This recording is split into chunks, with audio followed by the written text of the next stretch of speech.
پروردگار بحروں بر،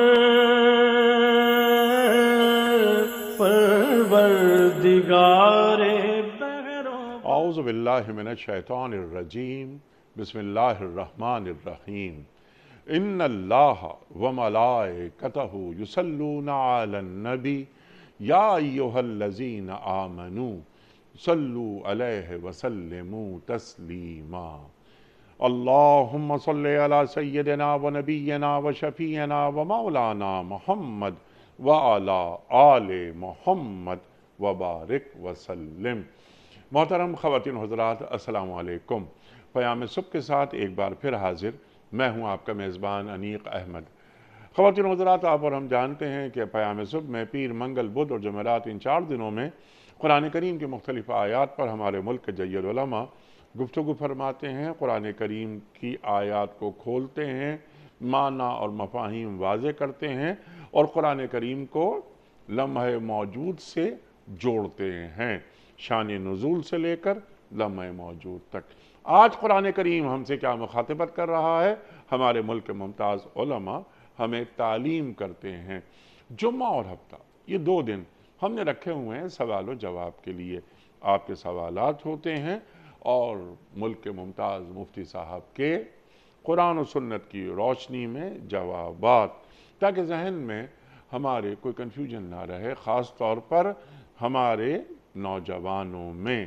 بعض دفعہ سوالات آتے ہیں سامنے اور ہمارے بچے اور بچیاں خاص طور پر، اور بالعموم ہمارے جو سینئرز ہیں، بزرگ ہیں ہمارے، ان کے ذہنوں میں بھی کچھ سوالات ہوتے ہیں اور وہ پریشان ہوتے ہیں۔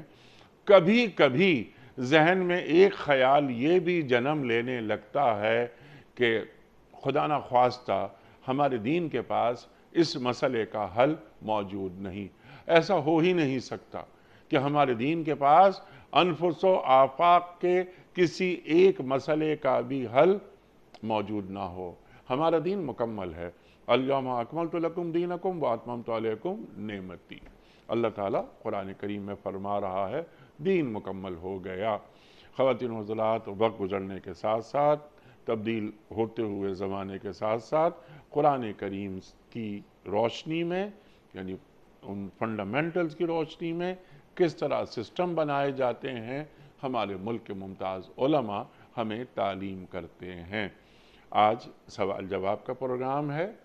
آج کے ہمارے معزز مہمان ہیں محترم مفتی ارشاد احمد اعجاز صاحب۔ خواتین و حضرات، مفتی ارشاد احمد اعجاز صاحب ہمارے ملک کا ایک جانا مانا نام، ایک مقبول، محبوب اور ممتاز نام، فارغ التحصیل دارالعلوم کراچی۔ ایک دنیا کو آپ نے دیکھا، انٹرنیشنل کانفرنسز آپ اٹینڈ کرتے ہیں اور نئے مسائل، نو آمدہ مسائل، ان پر بھی آپ کی گہری نگاہ ہے اور حل آپ عطا فرماتے ہیں قرآن و سنت کی روشنی میں۔ مفتی ارشاد احمد اعجاز صاحب کو خوش آمدید کہتے ہوئے پروگرام کا آغاز اللہ تعالیٰ کے بابرکت نام سے۔ اعوذ باللہ من الشیطان الرجیم، بسم اللہ الرحمن الرحیم۔ هو الذی خلق لکم ما فی الارض جمیعا ثم استوى إلى السماء فسواهن ثم استوى إلى السماء فسواهن 7 سماوات وهو بكل شيء عليم۔ صدق اللہ العظیم۔ وہی تو ہے جس نے تمہارے لیے زمین کی ساری چیزیں پیدا کی، پھر اوپر کی طرف توجہ فرمائی اور 7 آسمان استوار کیے، اور وہ ہر چیز کا علم رکھنے والا ہے۔ صدق اللہ العظیم۔ خواتین و حضرات، آج کے پروگرام کے حوالے سے پہلا سوال محترم مفتی ارشاد صاحب کی خدمت میں۔ سوال ہے محمد رمیز صاحب کا۔ سوال ان کا یہ ہے کہ تکبیر اولا کا ثواب پہلی رکعت میں کسی بھی وقت شامل ہونے پر پا سکتا ہوں میں، یا صرف اس وقت ہی ملے گا کہ جب تکبیر پڑھے جانے کے وقت سے پہلے میں جماعت میں شامل ہو جاؤں؟ بسم اللہ الرحمن الرحیم، نحمدہ و نصلی علی رسول الکریم، اما بعد۔ انیق صاحب، اس میں دو باتیں سمجھ لیں تاکہ سوال کا جواب واضح ہو۔ جی ایک یہ کہ ایک شخص اگر نماز میں آ کے شریک ہوتا ہے تو امام کے پیچھے اس کی نماز مکمل طور پہ ادا کب سمجھی جائے گی؟ جب وہ تکبیر جس وقت امام نے اللہ اکبر کہہ کے نماز شروع کی اس وقت سے شامل ہو تب، یا بعد میں بھی شامل ہو سکتا ہے؟ ٹھیک، تو اس کا جواب یہ ہے کہ اگر ایک آدمی امام کے رکوع میں جانے کے بعد رکوع سے اٹھنے سے پہلے شامل ہو جاتا ہے تو یہ سمجھا جاتا ہے کہ اس آدمی نے پوری نماز امام کے پیچھے ادا کی ہے، ٹھیک، خواہ اس کو پہلی رکعت کی قرات نہ بھی سننے کو ملی ہو، لیکن امام صاحب رکوع میں گئے، یہ آ کر ایک لمحے کو اللہ اکبر کہہ کے کھڑا ہوا اور فوراً رکوع میں چلا گیا، تو یہ سمجھا جائے گا کہ ان صاحب نے امام کے پیچھے نماز با جماعت پوری ادا کی ہے، رکعت بھی نہیں ان سے ٹھیک، مس ہوئی ہے۔ یہ ایک الگ مسئلہ ہے۔ ٹھیک، اور ایک مسئلہ یہ ہے کہ ایک شخص اگر تکبیر اولا کا ثواب اٹھانا چاہتا ہے تو وہ کب شامل ہو؟ تو اس کے بارے میں علماء کی رائے یہ ہے کہ تکبیر اولا کا مطلب یہ ہوتا ہے وہ پہلی تکبیر جس کو اللہ اکبر کہہ کے امام نماز شروع کرے اور یہ شخص ان کے ساتھ امام صاحب کی تلاوت شروع کرنے سے پہلے شامل ہو جائے، جسے تکبیر تحریمہ کہتے ہیں۔ تکبیر تحریمہ ہم کہتے ہیں۔ تکبیر اولا کا مطلب یہی ہوا کہ امام صاحب نے اللہ اکبر کہہ کے تکبیر تحریمہ کہہ کے جب نماز شروع کی ٹھیک، تو یہ صاحب ان کے ساتھ امام صاحب کے فوراً بعد جیسے انہوں نے اللہ اکبر کہا پھر انہوں نے بھی اللہ اکبر کہہ کے شمولیت اختیار کی، اور امام صاحب کے تلاوت شروع کرنے سے پہلے اگر انہوں نے اللہ اکبر کہہ دیا ہے، یعنی فرض کریں کہ امام صاحب اللہ اکبر کہتے ہیں اور اس کے بعد جو ہے وہ ثنا پڑھتے ہیں اور اعوذ باللہ بسم اللہ پڑھتے ہیں، اس میں ان کو لگ جاتے ہیں کوئی 10 سیکنڈ، ٹھیک، اور اس دوران ایک آدمی امام صاحب کی اللہ اکبر کہنے کے ایک دو لمحوں کے بعد اللہ اکبر کہتا ہے تلاوت شروع کرنے سے پہلے، ٹھیک، تو علماء کہتے ہیں کہ یہ شخص کو سمجھا جائے گا کہ اس نے تکبیر اولا کے ساتھ امام کی پیچھے با جماعت نماز ادا کی ہے۔ اور اگر امام صاحب نے قرات شروع کر دی تو کیا تکبیر اولا اس کو سمجھا جائے گا یا نہیں سمجھا جائے گا؟ ہاں، تو بعض حضرات کہتے ہیں کہ چونکہ انہوں نے امام صاحب نے ابھی تک رکوع کا اللہ اکبر نہیں کہا ہے ٹھیک، تو ہم سمجھیں گے تکبیر اولا ہے، اچھا، کیونکہ وہ تکبیر ثانیہ ہے اللہ اکبر کے۔ اچھا، اچھا، اچھا، اور بعض حضرات کی رائے ہے کہ نہیں، تکبیر اولا یہ ہے۔ تو میں یہ سمجھتا ہوں کہ اس میں تھوڑی گنجائش تو ہے، کوشش کرنی چاہیے اس بات کی جو سب کے نظر میں قابل قبول ہے، اور وہ بات یہ ہے کہ ادھر امام صاحب اللہ اکبر کہیں اور ادھر مقتدی اللہ اکبر کہتے ہیں امام صاحب کے پیچھے، اور امام صاحب کی تلاوت شروع کرنے سے پہلے پہلے وہ نماز میں ان کے ساتھ شامل ہو جائے۔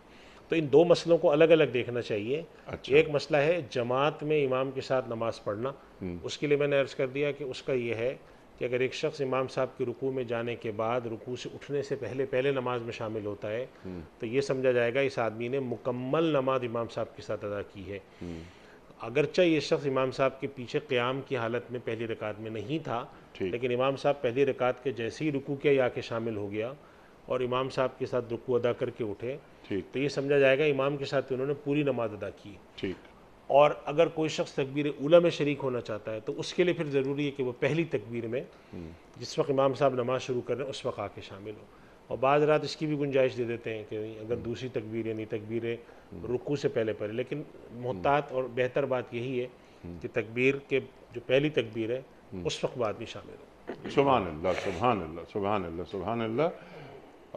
تو کوشش یہی کرنی چاہیے کہ تکبیر اولا میں شریک ہو جائیں۔ اللہ اکبر، اللہ اکبر۔ اچھا مفتی صاحب، ایک اور بلکہ کئی سوالات ذہن میں آتے ہیں، لیکن ایک سوال چھوٹا سا میں رکھتا ہوں آپ کی خدمت میں۔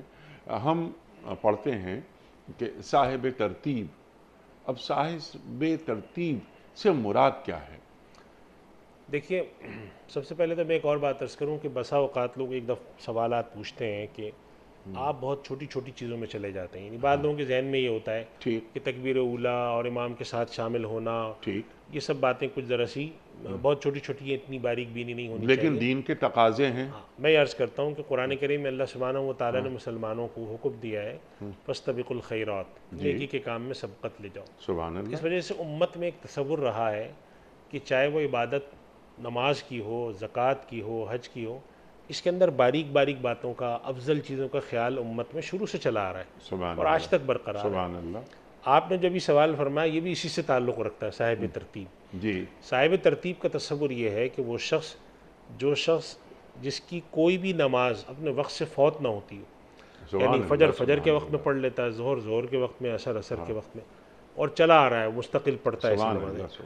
اب اگر اس شخص کی نماز، مثال کے طور پہ شخص ہے جو کہ صاحب ترتیب نمازیں ادا کرتا آ رہا ہے، اس کی کوئی نماز چھوٹتی نہیں ہے، اتفاق سے کسی وجہ سے ظہر کی نماز چھوٹ گئی، تو اب جب وہ عصر کی نماز ادا کرنے کا وقت آئے گا تو یہاں پر فقہاء کرام کے درمیان ایک گفتگو ہے کہ یہ شخص اپنی نمازوں کو ترتیب سے پڑھتا آیا ہے اور اس کی ایک نماز باوجود قضا ہو گئی ہے. ٹھیک ہے.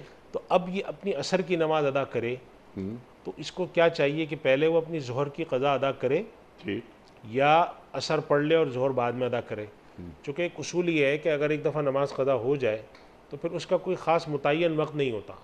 بہتر تو یہ ہے کہ آپ جلد از جلد ادا کریں، لیکن وہ آپ چاہے آج ادا کریں، چاہے کل ادا کریں، چاہے مہینے بعد ادا کریں، اب تو قضا ہو گئی. لیکن اگر ایک شخص ایسا ہے جو کہ مستقل ترتیب سے نمازیں پڑھتا آ رہا ہے، نماز چھوڑتا نہیں ہے، وہ ہر نماز اپنے وقت میں ادا کرتا ہے اور اس کی کوئی نماز چھوٹ جاتی ہے تو اس کی بعد آنے والی نماز سے پہلے اس کو اپنی قضا نماز ادا کرنی چاہیے یا یہ مؤخر کر دے. یہ فقہاء میں ایک گفتگو ہے. تو بعض فقہاء کی رائے یہ ہے کہ نہیں، اگر ایک شخص ایسا ہے جو ترتیب سے نماز ادا کرتا آ رہا ہے تو پھر اگر اس کی کوئی ایک نماز چھوٹ جاتی ہے تو دوسری نماز سے پہلے جب تک اس نماز کی وہ بھلے قضا ہی پڑھے لیکن قضا نہ ادا نہ کر دے، اس وقت تک اگلی نماز اس کی نہیں ہوگی. اچھا یہ ہے. البتہ اس میں کچھ تفصیل ہے کہ اگر وہ شخص ایسا ہے کہ وہ مثلا فرض کریں کہ ایک آدمی تھا، فجر کی نماز تک صحیح حالت میں تھا، زور میں ایکسیڈنٹ ہو گیا، وہ بے ہوش ہو گئے، وہ بے ہوشی میں ان کے 2-3 دن گزر گئے. اب صاحب ترتیب والی بات ان پر نہیں رہے گی. یعنی اس کی ترتیب اگر ایک آدمی کی 5 نمازیں قضا ہو جائیں باوجود بیماری کی وجہ سے، کسی وجہ سے، یا نہیں پڑھ پایا، تو پھر اب اس پر صاحب ترتیب کا حکم نہیں رہے گا. اب ہم سمجھیں گے کہ یہ ایک ایسا آدمی ہے جو نمازیں پڑھتا بھی ہے، کبھی قضا بھی ہو جاتی ہیں. ٹھیک ہے. ہر چند کے اس نے اپنی 5 جو قضا نمازیں وہ ادا بھی کر لی تو پھر تب بھی وہ صاحب ترتیب نہیں رہے گا. بعض حضرات کہتے ہیں کہ ترتیب لوٹ آتی ہے، ایک تفصیلی بحث ہے. بعض کہتے ہیں کہ نہیں، ایک دفعہ ختم ہو گئی. اچھا. لیکن جو اصل بات ہے اس کے پیچھے یہ جو مسئلہ ہے، بظاہر تو لگتا ہے بسا اوقات لوگوں کو یہ ذرا کافی اتنی باریک بینی والا مسئلہ ہے، لیکن اصل میں اس کے پیچھے تصور وہی ہے کہ جب اللہ تعالیٰ کا حکم ہے کہ نیکیوں میں سبقت لے جاؤ، اب اگر ایک آدمی سبقت لے جاتا ہے، اتنا اہتمام کرتا ہے، ہم نے اپنے بزرگوں کو دیکھا کہ وہ تکبیر اولیٰ کا امام کے ساتھ نماز پڑھنے میں، جماعت سے نماز کا، تکبیر اولیٰ کا، صف اول کا اور امام کی دائیں جانب کا اہتمام کرتے تھے. سبحان اللہ. یعنی ہر چیز افضل ہو. سبحان اللہ. میں نے اپنے بعض اساتذہ کو دیکھا کہ وہ فجر کی اذان کی جب ہوتی تھی تو وہ اس وقت مسجد میں ہوتے تھے، اور فجر کی اذان انہوں کے بعد تھوڑی دیر انہوں نے تلاوت کی، پھر سنت ادا کی، پھر اس کے بعد تو اب ان کا معمول تھا پہلی صف میں امام صاحب کے ساتھ تکبیر اولیٰ سے نماز پڑھیں گے، امام کی دائیں جانب کھڑے ہوں گے، با جماعت نماز پڑھیں گے. اب یہ سب اگر آپ دیکھیں، ان میں سے با جماعت نماز پڑھنے کے علاوہ اگر آپ دیکھیں تکبیر اولیٰ کے ساتھ پڑھنا یا صف اول میں پڑھنا فرض تو نہیں ہے. آپ چاہے صف دوم میں پڑھ لیں، 5ویں صف میں پڑھ لیں، تکبیر اولیٰ کے ساتھ آپ نہیں پڑھ سکے. لیکن بات یہی تھی کہ جب ہم دنیا کے اندر اب اللہ کے سامنے ہم جا رہے ہیں، اللہ کو ایک تحفہ پیش کر رہے ہیں، ہم دنیا میں اپنے دوست کو، بھائی کو، کسی کو تحفہ پیش کرتے ہیں تو ہماری کوشش ہوتی ہے اعلیٰ چیز ہو، لباس ہمارا اعلیٰ ہو، ہم پیکنگ اچھی کرائیں، چیز اچھی دیں. اسی طرح اللہ کے سامنے جب یہ حضرات عبادت کے لیے پیش ہوتے تھے تو ان کے ذہن میں یہ بات ہوتی تھی کہ اللہ کو یہ چیز پسند ہے کہ بندہ جو ہے زیب و زینت اختیار کرے. قرآن کریم میں حکم خذوا زینتکم عند کل مسجد، تقوی اختیار کرے، نیکیوں میں سبقت لے جائے، آگے بڑھنے کی کوشش کرے. تو طویل قیام، طویل قرات، پہلی صف کا اہتمام، تکبیر اولیٰ کا اہتمام، امام صاحب کے پیچھے کھڑے ہونے کا اہتمام یا ان کی دائیں جانب کھڑے ہونے، یہ ساری چیزیں جو ہیں یہ دراصل نیکی میں سبقت لے جانے والی چیزیں ہیں اور یہ نشانی ہوتی ہے عبدیت اور بندگی کی. تو اسی پر جب کچھ مسائل ہم اس میں متفرع کرتے ہیں، کچھ مسائل اس کے پر بنتے ہیں وہ یہ بنتے ہیں کہ پھر صاحب ترتیب کون ہوتا ہے، قضا کی صورت میں کیا حکم ہوگا، یہ ساری تفصیلات جو ہیں اس کے اوپر ہیں جو آپ نے سوال سبحان اللہ سبحان اللہ سبحان اللہ سبحان اللہ۔ جب آپ یہ بات فرما رہے تھے، پھر بزرگوں کی بات آپ نے فرمائی کہ فجر کی اذان سے قبل مسجد میں موجود ہونا، اور مفتی صاحب آپ کی بھی ملاقاتیں رہی ہوں گی ان لوگوں سے، اتفاق سے خوش قسمتی سے ہماری بھی ہوئیں، جو پچھلے 50 سال سے حرم میں نماز ادا کر رہے ہیں اور ان کی ایک نماز بھی قضا نہیں ہوئی۔ اللہ اکبر اللہ بلکہ اگر آپ ہمارے اجازت دیں تو ایک بات میں عرض کروں، جی حضرت ابراہیم علیہ السلام کو اللہ سبحانہ و تعالیٰ نے حکم دیا تھا ان طاہرا بیتی للطائفین والقائمین والرکع السجود، سبحان اللہ کہ میری اس مسجد کو پاک صاف رکھیے، طواف کرنے والوں کے لیے، قیام کرنے والوں کے لیے، رکوع اور سجدہ کریں۔ تو بعض حضرات یہ بات لکھتے ہیں کہ اللہ تعالیٰ کو امتوں میں مختلف ہر دور کی جو امت، ہماری تو امت اس وقت امت محمدی، جی اللہ کو مخصوص تعداد میں کچھ عبادت کرنے والے چاہیے ہوتے ہیں امت میں سے، جو کہ مسجدوں کے ساتھ جڑے رہیں۔ تو اللہ تعالیٰ کے نبی صلی اللہ علیہ وسلم کی اس امت میں آج بھی ایسے لوگ موجود ہیں، حرمین میں تو بہت زیادہ نظر آتے ہیں، اللہ اکبر جب مسجدوں کے ساتھ جڑے رہتے ہیں۔ یعنی میں ایسے حضرات کو بھی جانتا ہوں، انتقال کر گئے ابھی، جو سفر کرتے تھے اس شرط کے ساتھ کہ میرا سفر عشاء کے بعد شروع ہو اور فجر سے پہلے ختم ہو، سبحان اللہ میری نماز جو ہے وہ سفر سے متاثر نہ ہو۔ تو ایسے لوگ جن کا جیسے حدیث شریف میں آتا ہے نا، رجل قلبہ معلق بالمساجد، اللہ دل اس کا مسجدوں سے اٹکا رہے، اللہ تو ایسے لوگ کہ جو مسجد کے اندر اپنا اڑنا بچھونا رکھیں، عبادت میں مشغول رہیں، اس کی بڑی ایک تعداد اللہ کو درکار ہوتی ہے، اللہ کو پسند ہے کہ اللہ سبحانہ و تعالیٰ جو ہے امت کے اندر شہداء بھی ہوں، امت میں عباد بھی ہوں، صائمین بھی ہوں، قائمین بھی ہوں۔ لہٰذا ایسے صائمین اور قائمین اور ایسے عابد اور زاہد لوگوں کا جو وجود ہوتا ہے، یہ بہت باعث خیر و برکت ہوتا ہے، اور ہمیں اس پر خوشی ہوتی ہے، اور نبی کریم صلی اللہ علیہ وسلم کی امتی ہونے کے ناطے ایک طرح کا ناز بھی ہوتا ہے کہ ہم اللہ کے نبی صلی اللہ علیہ وسلم کی امت میں ہیں، اور آپ کی امت میں آج بھی لاکھوں لوگ ایسے ہیں جو مسجدوں کے ساتھ ایسے اٹکے ہوئے ہوتے ہیں، ایسے اٹیچ ہوتے ہیں، ایسے بندھن میں جڑے ہوتے ہیں کہ مسجدوں میں قیام، مسجدوں میں رکوع سجدہ، اور آپ کوئی ایک نماز مسجد نبوی حرام میں آپ دیکھیں تو آپ کیسے لوگ نظر آئیں گے، بھی کتنے عرصے سے 20 سال سے یہیں رہتے ہیں، نکلتے ہی نہیں ہیں، نکلتے اس لیے نہیں کہ کہیں باہر جا کے ہمارا انتقال نہ ہو جائے، ہمارا انتقال ہو تو یہیں ہو۔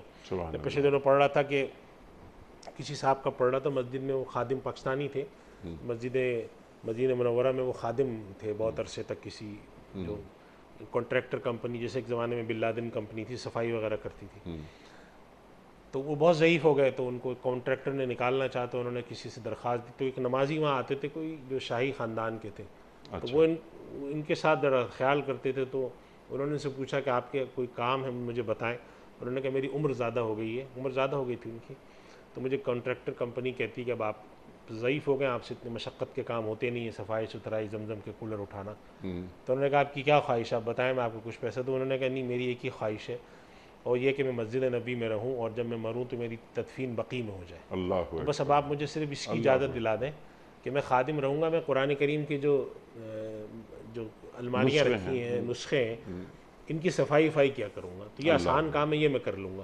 تو پھر ان کا باقاعدہ ایسا ہو گیا تھا کہ وہاں پر میں نے سنا کہ وہ وہیں رہتے تھے، وہ ضعیف سے تھے بزرگ، بس وہ قرآن ان کی ذمہ داری کمپنی کو لگا دی تھی کہ ان کو نہیں نکالنا ہے، تو رکھنا ہے ان کو، اس لیے کہ انہوں نے کہا تھا مجھے کوئی پیسے ویسے کچھ نہیں چاہیے، بس یہیں پہ رہوں، میں خدمت کروں اور مروں تو میری تدفین بقیع میں ہو جائے۔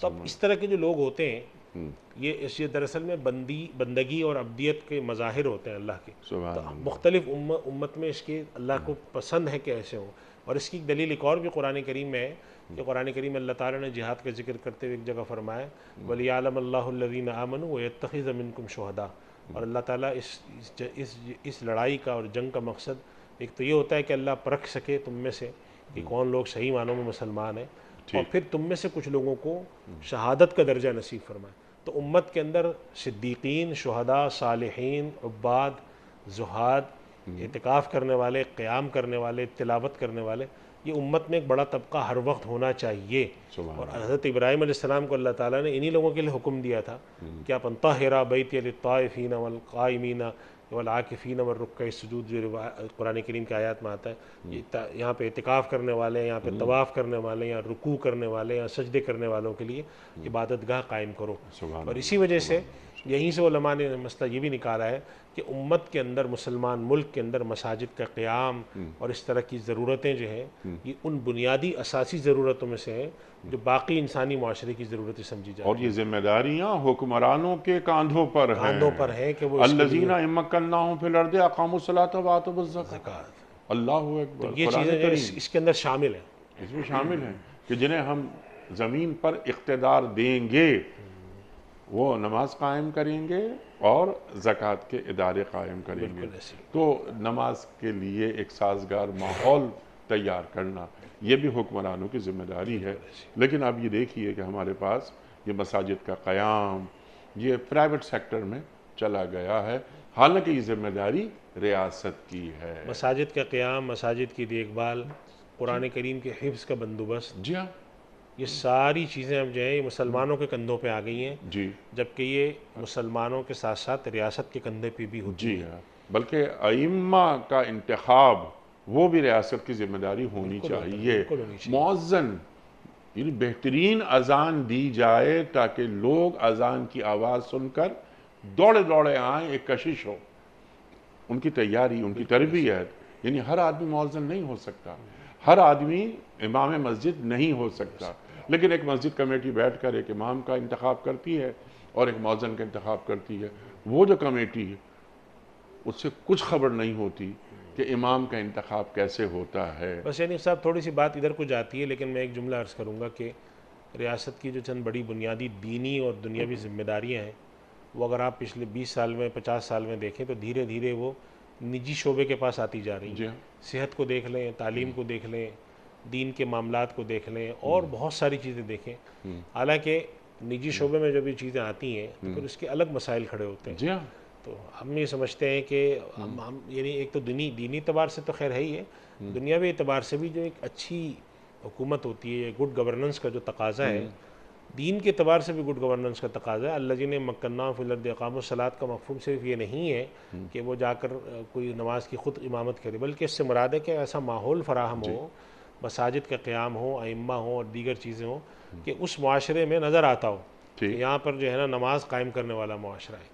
ضروری نہیں ہے کہ وہاں پر ہر آدمی نماز پڑھتا ہو، لیکن کم سے کم، اور جیسے بھی ہوتا ہے، پچھلے دنوں میں سن بھی رہا تھا، کوئی کرکٹر کی بات سن رہا تھا، کوئی کرکٹر تھے، کون تھے، کوئی صاحب جو انگلینڈ میں ہوتے، تو انہوں نے کہا یہاں اذان کی آوازیں آتی ہیں۔ آپ ہمیں خود یہ بات بتاتے ہیں کہ جب میں باہر سے آتا ہوں، بیرون ملک سفر سے واپس آتا ہوں، تو جو مجھے خوشی ہوتی ہے، اور خاص طور پہ آپ جہاں رہتے ہیں کراچی میں، وہاں قریب میں بڑی مسجد بھی ہے، تو آپ کہتے ہیں مجھے سب سے بڑی خوشی ہوتی ہے کہ اذان کی آواز آتی ہے، روح تک اندر سے سیراب ہو جاتی ہے کہ نماز کی اذان کی آواز آ رہی ہے، یعنی اللہ کو پکارا جا رہا ہے۔ اس معاشرے میں اللہ کو پکارا جاتا ہو، اللہ کی طرف ندا لگائی جاتی ہو اور لوگ جمع ہوتے ہوں، عبادت کرتے ہوں، تو یہ اصل میں وہ جو مکناہم فی الارض اقاموا الصلاۃ کا حصہ ہے۔ جی، اب اقاموا الصلاۃ کے حصے کو آہستہ آہستہ نجی شعبے میں دے دینا، اور پھر اللہ کو معلوم ہے کہ نجی شعبے میں سے مزید سکڑ کر یہ چند لوگوں کے ہاتھ میں آ جائے، تو اس کے بجائے اس کی اجتماعیت پر ہمیں توجہ دینی چاہیے، اور اجتماعیت کے اندر پھر یہ چیزیں بھی داخل ہوتی ہیں کہ مساجد کا قیام، مساجد کے اندر رہیں۔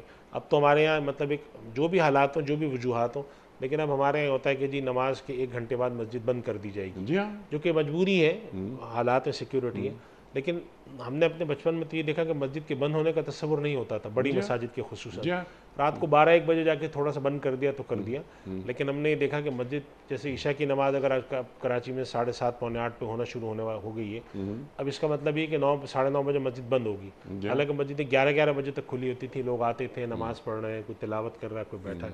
اب جو بھی وجوہات ہوں، حالات ہوں، سیکیورٹی، لیکن میں کہہ رہا ہوں کہ معاشرے کے اندر سے یہ چیز اب تھوڑی تھوڑی تھی جو باہر نکل رہی ہے، مساجد سے تعلق اور یہ چیزیں۔ میں ایک دفعہ ایک اور بات سے بات جڑتی ہے تو میں عرض کر دوں آخری بات، ایک دفعہ میں گیا تھا کسی عرب ملک میں، تو وہاں میں نے دیکھا تہجد کے وقت لوگ جانا ہوا، تو دیکھا تہجد کے وقت مسجد خوب بھری خاصے لوگ ہیں، یعنی کوئی 35-40 لوگ تھے مسجد تو تھی بڑی، 300-400 لوگ آ سکتے ہیں۔ مجھے تھوڑا تعجب ہوا، میں نے ان سے پوچھا کہ یہاں کہنے لگے تو عام معمول ہے، میں نے کہا ہمارے یہاں نہیں ہوتا، یہ ہمارے بہت ساری وجوہات ہیں۔ کتنی افسوسناک بات ہے کہ ہمارے یہاں ہاں، ڈر بھی ہے لوگوں کا، اب وہ تہجد کے لیے لوگ اٹھتے ہیں، معلوم ہوا کہ وہ آتے ہیں جی باقاعدہ، جی اور پھر اس کے بعد بیٹھ کے تلاوت کرتے ہیں وہ، پھر حتیٰ کہ فجر پڑھ کے پھر اشراق پڑھ کے جاتے ہیں. سبحان تو اللہ. وہ مجھے یاد آئی کہ حدیث شریف میں آپ صلی اللہ علیہ وسلم نے جو ارشاد فرمایا کہ جو صلی اللہ شخص علیہ وسلم. فجر کی نماز باجماعت پڑھے اور پھر اشراق بھی پڑھے تو اس نے گویا کہ حج کیا یا عمرے کا ثواب کا جو آتا ہے. جی تو ان کے یہاں فجر سے اہتمام، اور بسا اوقات وہ اپنے بچے جو بڑے ہو چکے ہوتے ہیں جی 15 سال سے، ان کو بھی اٹھا کے لاتے ہیں اگر خاص طور پہ چھٹی ہو اگلے دن کہ ٹھیک چلو اب آپ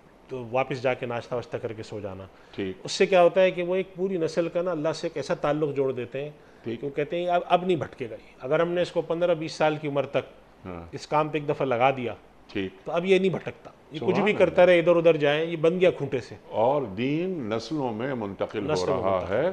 تو مسجد سے جڑاؤ. مسجد بہت بڑا پاور ہاؤس ہے، پاور ہاؤس سے. قوت مل جاتی ہے. تو وہ بچوں کو ساتھ رکھنا یہ بھی بہت ضروری ہے، لیکن اس کے لیے ابا کا مسجد جانا ضروری ہے. ابا جائیں گے تو اولاد بھی جائے گی.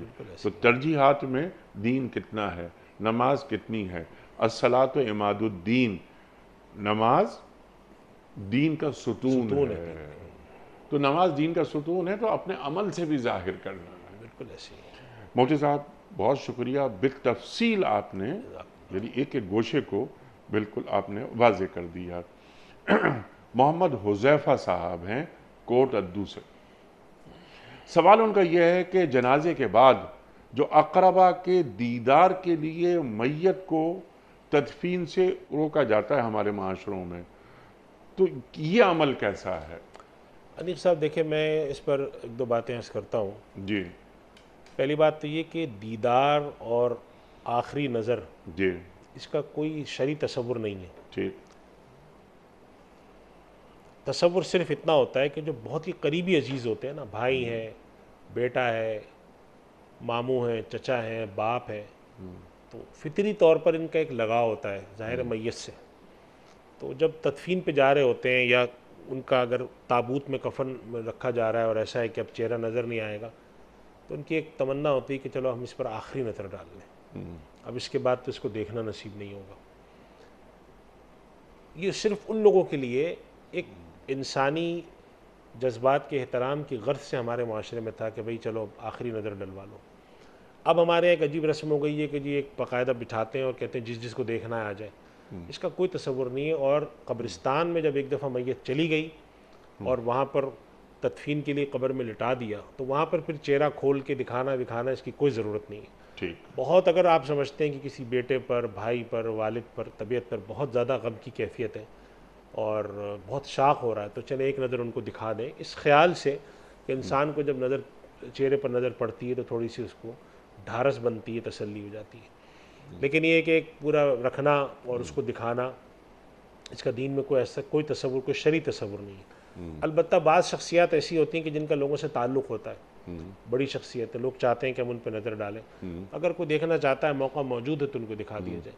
لیکن یہ کہ چلے بھائی اہتمام ہم کر رہے ہیں، جس کو دیکھنا آ جائے، دعوت دینا، بلانا، یہ کوئی دینی تصور نہیں ہے. اور جہاں پر ایسا تعلق ہو کہ بہت قریبی تعلق نہیں ہے لیکن آپ کسی کی جنازے میں گئے ہیں تو وہاں غیر ضروری طور پہ جانا بھی نہیں چاہیے دیکھنے. بھی دیکھنے سے کیا فائدہ ہوگا؟ ٹھیک ہے. آپ کا تعلق ان سے ایسا خونی یا ایسا قریبی تو ہے نہیں ٹھیک ہے. کہ آپ کے پر. ہاں اگر کسی کا تعلق ہے اور وہ ایک انسانی کیفیت اپنی تسلی کے لیے، اپنی ڈھارس کے لیے، صبر کے لیے وہ کہتا ہے جی آخری نظر میں ڈال لوں، ٹھیک. وہ ایک الگ بات ہے. جس کو کچھ شرعی تصور سمجھ کے باقاعدہ اس کی آواز دینا، لوگوں کو پکارنا، بلانا، یہ بالکل غلط چیز ہے، بلا وجہ میں ہمارے یہاں رائج ہو گئی ہے. ٹھیک ہے. یہ کلچر بن گیا بلا وجہ میں رائج ہو گئی. اور اس کلچر کو دین بنا لیا ہمارے دین میں اس کا کوئی تصور نہیں. بھائی جب تدفین کا وقت آ گیا، جنازہ پڑھ لیا آپ نے، قبرستان لائیں، تدفین کر دیں ان کی.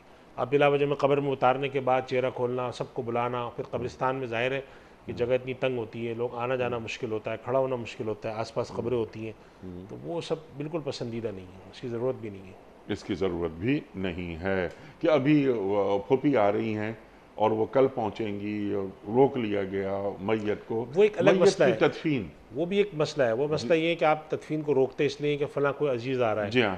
یہ قابل ترجیح یا پسندیدہ چیز نہیں ہے. ہمارے دین کا تصور یہ ہے کہ ہاں اگر آپ یہ سمجھتے ہیں کہ کسی شخص پر ایک غیر معمولی کیفیت ہے اور صدمہ اتنا زیادہ ہو سکتا ہے کہ نفسیاتی طور پر، مثال کے طور پر کسی صاحب کا انتقال، وہ ان کی اکلوتی بیٹی ہے، وہ اکلوتی بیٹی شادی کے بعد کہیں جا چلی گئی ہے شہر سے.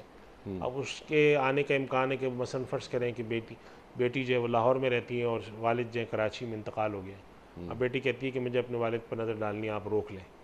اور ترجیح تو یہ ہے کہ ان کی تدفین کر دی جائے، لیکن اگر معلوم ہے کہ اس کا تعلق ایسا نوعیت کا ہے کہ بیٹی کے لیے بہت زیادہ ایک دھچکا بن سکتا ہے نفسیاتی طور پہ، اس کی طبیعت خراب ہو سکتی ہے، جیسے بعض دفعہ لوگ نروس بریک ڈاؤن تک کا خطرہ ہوتا ہے، پھر ایسی صورت میں علماء اجازت دیتے ہیں کہ چلیں ٹھیک ہے، بہت زیادہ طویل انتظار نہ کریں کہ سرد خانے میں رکھ دیا، ٹھیک ہے، بلکہ ایسا کر لیں کہ ظہر میں تدفین نہیں ہو سکتی تھی تو مغرب میں کر لیں، مغرب میں نہیں ہو سکتی تھی عشاء میں کر لیں، تو اس طرح سے کر لیں کہ چھوٹی موٹی معمولی سی تاخیر، ٹھیک، لیکن یہ کہ غیر ضروری طور پہ کہ اچھا بھی فلاں بھی آ رہا ہے اور فلاں بھی آ رہا ہے، سب کے لیے روک کے رکھو، اور 2 دن کے لیے 2 دن 3 دن میت کو رکھوا یہ دیا یہ گیا پسندیدہ نہیں، سرد خانے میں۔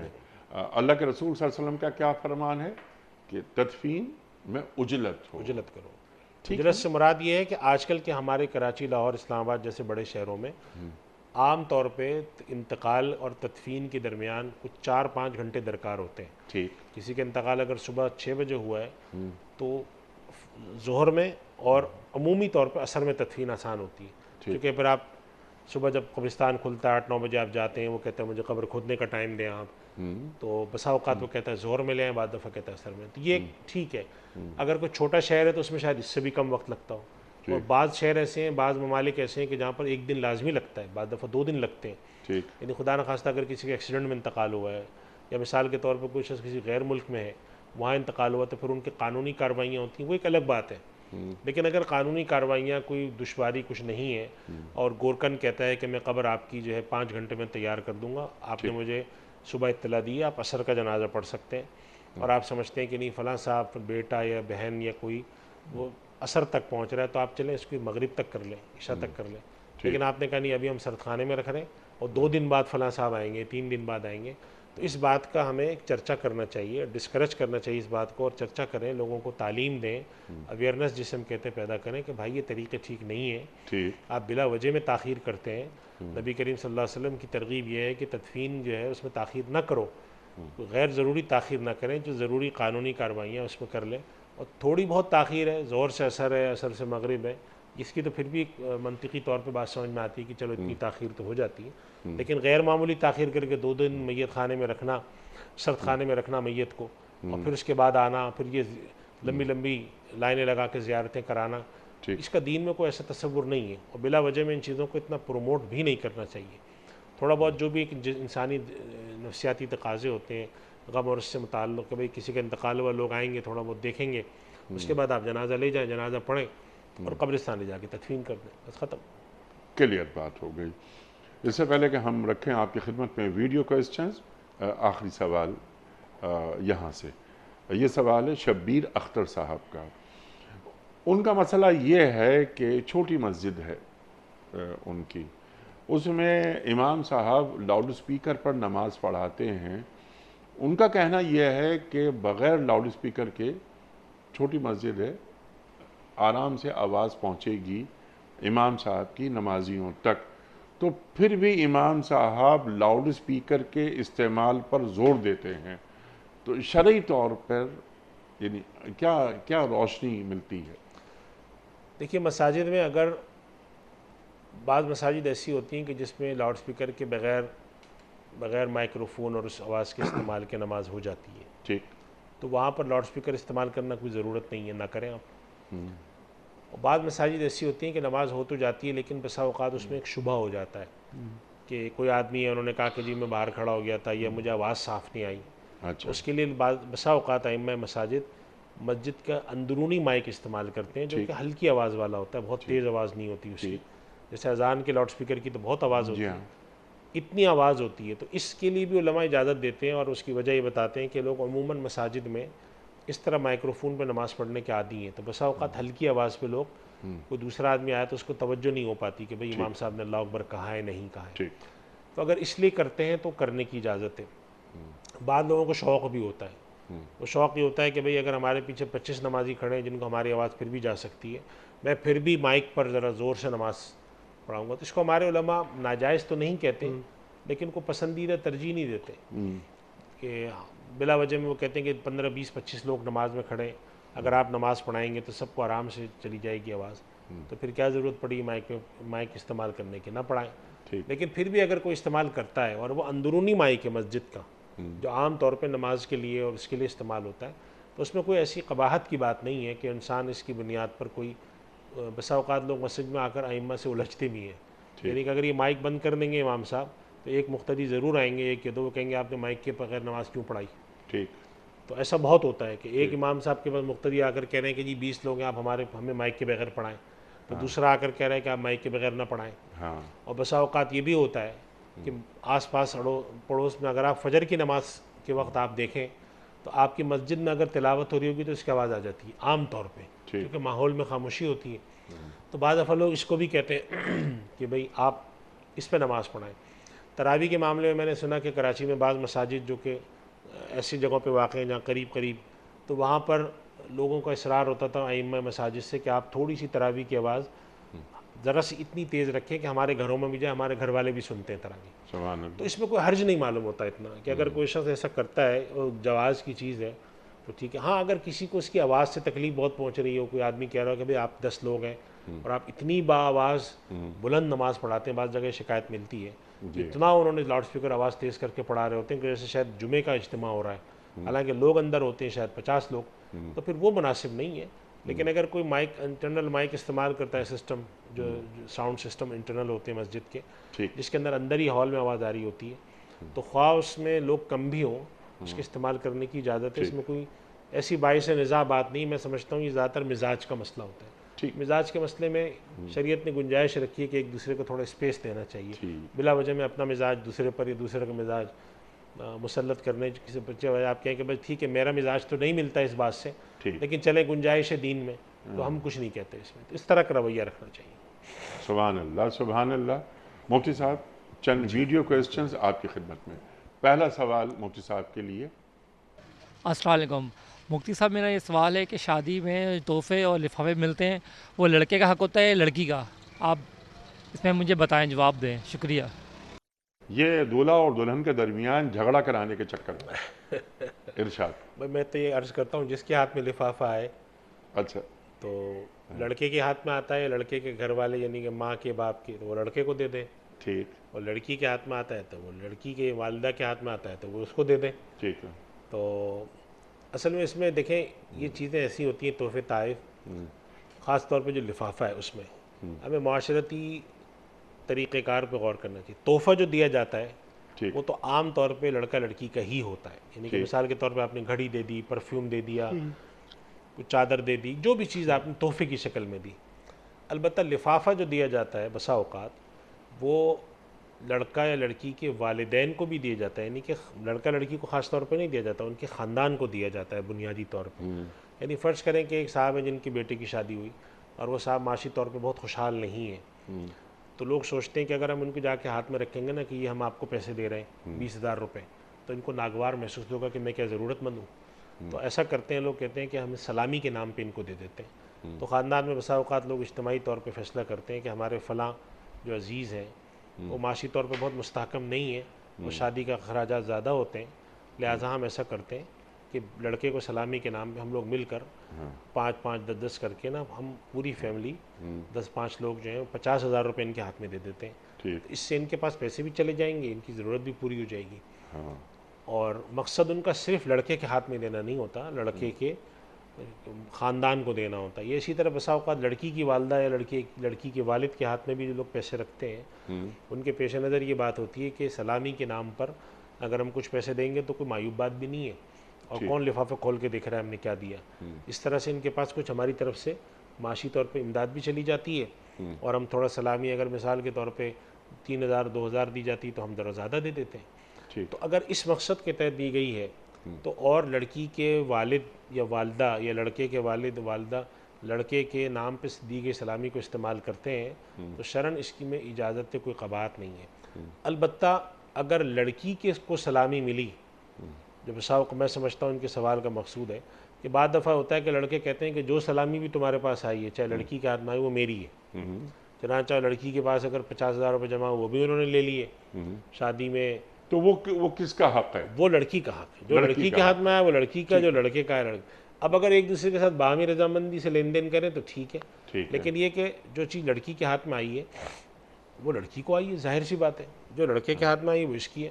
اب کوئی یہ بات شوہر کہتا ہو کہ نہیں یہ جو تمہارے ہاتھ میں آئی یہ بھی میری ہے تو یہ غلط ہے، لیکن اگر وہ آپس کے تعلق کی وجہ سے کہتے ہیں کہ بھائی تمہارے پاس آئیے تو کیا ہوا، کوئی بات نہیں، مجھے دو، ہم دونوں مل کے خرچ کریں گے، ہم کہیں گھومنے جا رہے ہیں وغیرہ، تو اس میں بھی کوئی اتنی قباحت کی بات نہیں. یعنی خلاصہ کلام یہ ہے کہ اگر لڑکی کے ہاتھ میں کوئی چیز آئی ہے تو وہ یا تو لڑکی کی ہوگی یا لڑکی کے خاندان کی ہوگی.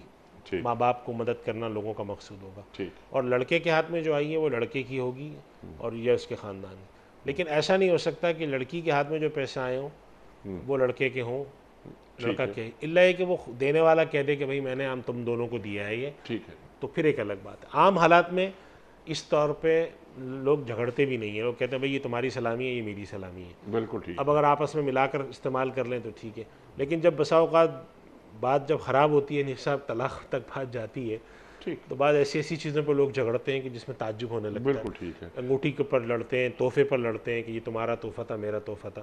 جی تو میں سمجھتا ہوں کہ اس میں اس طرح سے دیکھ لینا چاہیے اور اس کو بلا وجہ میں نزاع کا سبب نہیں بنانا چاہیے. اتنی باریک اتنی چھوٹی چیزوں پر لڑنا بھی طبیعت پہ ناگوار گزرتا ہے کہ بھائی یہ بھی کوئی لڑنے کی بات ہے کہ آدمی کہے کہ نہیں سلامی کا لفافہ ملا تو تم کو تھا لیکن کرتے ہیں لوگ بسا اوقات ایسی جو حرکت اگرچہ میں بہت ہی ذرا سی نامناسب لگتی ہے لیکن لوگ کرتے ہیں. جی سارے لفافے لڑکی اچھا مفتی صاحب، یہ کوئی نابالغ بچہ ہے، بیٹا یا بیٹی، اس کی کوئی سالگرہ وغیرہ ہوئی، کوئی تقریب ہوئی، اس بچے کو یا بچی کو لفافے آئے اس کے پاس، اس پر کس کا حق ہوگا؟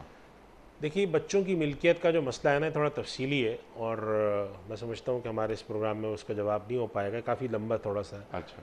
اصول یہ ہے کہ اس میں یہ دیکھنا چاہیے کہ یہ جو لفافے دیے گئے ہیں یہ بچے کو دیے گئے ہیں یا مقصود خاندان کی یا فیملی کی کوئی ہیلپ ہے.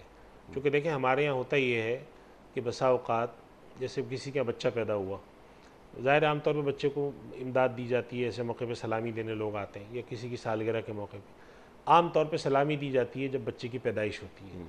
اور عمومی طور پہ ہمارے یہاں خاندانوں میں یہ ہوتا ہے کہ ہم جب کسی کی امداد ایسے جا کر ہاتھ میں لفافہ دیں کہ تمہارے یہاں بیٹا ہوا ہے، یہ میری طرف سے رکھ لو، تو یہ طبعاً ناگوار بات ہوتی ہے. لوگ کہتے ہیں بھئی میں کیا خدا نخواستہ ضرور، حالانکہ ضرورت مند ہوتا بھی ہے لیکن سفید پوشی کا ایک بھرم بھی رکھنا چاہیے. تو ایسے موقع پہ لوگ کرتے کیا ہیں کہ جیسے انہوں نے ایک نومولود بچہ ہے اور اس کے پاس ایک لفافہ رکھا جس میں 10,000 روپے ہیں. اب یہ بالکل معقول سمجھ میں آنے والی بات ہے کہ یہ 10,000 روپے بچے کی ملکیت میں نہیں دیے دینے والے نے، بلکہ اس کا اصل مقصود یہ ہے کہ جو اس کے ماں باپ ہیں، جو اس کے گارجین ہیں، سرپرست ہیں، وہ اس پیسے کو اس بچے کے اوپر خرچ کریں. تو ایسی صورت میں اگر ماں باپ اس پیسے کو بچے کے اوپر خرچ کرتے ہیں خود تصرف کر کے تو اس کی شرعاً گنجائش نہیں کرتی. لیکن اگر کوئی چیز بچے کی خالصتاً ملکیت میں ہو، یعنی کہ اس کے نام پر کوئی چیز ہے یا کوئی تحفہ ملا ہے اس کو، بچے کا ہی ہے، اس کے تصرف میں ماں باپ کے معاملے میں احتیاط ہونا چاہیے. ہمارے یہاں لوگ یہ کرتے ہیں کہ چیز آئی اٹھا کے دے دی، تو ہمارے علماء کہتے ہیں کہ بچے کی ملکیت میں جب کوئی چیز ہوتی تو ماں باپ اس کے سرپرست ہوتے ہیں، گارجین ہوتے ہیں، اور ان کو سرپرستوں کو کوئی ایسا کام نہیں کرنا چاہیے جس سے بچے کو کوئی مادی نقصان پہنچتا ہو. یعنی کوئی چیز آئی اس سے اٹھا کر کسی اور کو دے دی، تو اس سے تھوڑا سا اجتناب کرنا چاہیے. البتہ بعض علماء اس میں تھوڑی تخفیف کرتے ہیں، وہ کہتے ہیں کہ معاشرتی طور پر ان چیزوں کو دیکھنا چاہیے کہ بعض چیزیں بہت ہی عام، جیسے ایک بچے کو کسی نے سالگرہ کے موقع پر ایک چھوٹا سا ٹی شرٹ اور ٹراؤزر لا کے دے دیا فرض کریں. اب وہ کوئی 1,000-1,200 روپے کی چیز ہے. اب ماں نے اس کو دیکھا کہ بھئی یہ میرے بچے کو یہ تو بہت بڑا ہے یا اس کو چھوٹا ہے، اب میں اس کو پہناؤں گی تو کوئی فائدہ نہیں، اس نے اس کے بجائے چھوٹے بھائی کو پہنا دیا اس کے. تو کیا ایسا کرنے کی اجازت ہے؟ تو اس کا جواب یہ ہے کہ اجازت ہے. البتہ ماں باپ کو چاہیے کہ آپ نے جب اس کا لباس لے کے اس کو پہنا دیا ہے تو اس کے بدلے اس کو پھر کوئی چیز دلا دیں کہ بھئی دیکھو تمہارے لیے آیا تھا. بتا اوقات تو بتانے کی بھی ضرورت نہیں، ظاہر ہے چھوٹا 5 سال کا بچہ، اس کو کیا سمجھ شعور. اس کے لیے کوئی چیز آئی جو چھوٹی تھی انہوں نے چھوٹے بھائی کو دے دی، اور چھوٹے بھائی کی کوئی چیز تھی وہ ادھر دے دی یا اس کو الگ سے خرید کے دے دی. تو اس کی معاشرتی طور پہ گنجائش ہے، اس میں کوئی ایسی سختی نہیں ہے کہ خدا نخواستہ کوئی چیز ماں باپ بالکل زیادہ ماں باپ اولاد کے خیر و خیر خواہی میں اور اس کی بہتری کے لیے تصرف کرتے ہیں. تو اگر کوئی اس طرح کی چیز کرتے ہیں جس سے بچے کا نقصان نہ ہو بلکہ بچے کا فائدہ ہو تو اس کی گنجائش ہے. اچھا، اگر کوئی گولڈ دیا جائے بچے کو یا بچی کو تحفے میں آئے، وہ گولڈ کیا والدین استعمال کر سکتے ہیں؟ وہ اسی کے پر منحصر ہے. میرا تو یہ ذاتی طور پہ گمان یہ ہے کہ عام طور پہ بچے کو یا خاص طور پہ بچیوں کو تحفہ جو دیا جاتا ہے گولڈ، وہ پھر انہی کی ملکیت میں ہوتا ہے، بچے کی ملکیت میں ملکیت میں ہوگا. ہوتا ہے. عام طور پہ ماں والدین باپ اسے استعمال نہیں کر سکتے. عام طور پہ ماں باپ کو دینے کا لوگوں کی نیت نہیں ہوتی، ٹھیک. تو ماں باپ اس کو ایسے استعمال نہیں کر سکتے. بچے کی مصلحت اور فائدے کے تحت ہی اس کو استعمال کریں گے. اگر وہ سمجھتے ہیں کہ یہ گولڈ کا اس کے لیے بے فائدہ ہے، ہم اس کو بیچ کر اس کے اوپر خرچ کر دیں یا اس کے کسی کام میں لے آئیں، تو اس کی کرنے کی اجازت ہے. سبحان اللہ سبحان اللہ. مفتی صاحب آپ کے بڑا ممنون، بڑا شکر گزار. آپ تشریف لائے اور حسب روایت آج بھی ہم نے آپ سے بہت سیکھا. خواتین و حضرات، یہ جمعہ اور ہفتہ 2 دن سوال و جواب کے لیے ہوتے ہیں، آپ اور ہم جانتے ہیں. ان 2 دنوں میں ہم آپ کی جانب سے آئے ہوئے سوالات یکجا کرتے ہیں اور اپنے عہد کے ممتاز عالم دین، ممتاز مفتی صاحب کی خدمت میں یہ سوالات رکھتے ہیں تاکہ حاصل کیا جائے اپنے معزز مہمان سے اپنے مسائل کا حل قرآن و سنت کی روشنی میں. خواتین و حضرات، پیر، منگل، بدھ اور جمعرات یہ 4 دن قرآن کریم کی مختلف آیات پر گفتگو فرماتے ہیں ہمارے وطن کے ممتاز علماء اور قرآن کریم سے ہمیں قریب کر دیتے ہیں. خواتین و حضرات، وقت یا مکمل ہوا ہمارے آج کے پروگرام کا. آپ اور ہم جانتے ہیں کہ پیام صبح کا اختتام ہوتا ہے روزانہ ایک قول پر، اور وہ قول ہوتا ہے صاحب نہج البلاغہ امیر المومنین حضرت علی مرتضیٰ کرم اللہ وجہہ کا. آپ فرماتے ہیں کہ گفتگو دوا کے مانند ہے جس کی قلیل مقدار فائدہ دیتی ہے اور زیادہ مقدار قتل کر دیتی ہے. گفتگو دوا کے مانند ہے جس کی قلیل مقدار فائدہ دیتی ہے اور زیادہ مقدار قتل کر دیتی ہے. سبحان اللہ سبحان اللہ. اپنے میزبان انیق احمد کو کل تک کے لیے اجازت دیجیے. خدا حافظ. پروردگار بحروں پر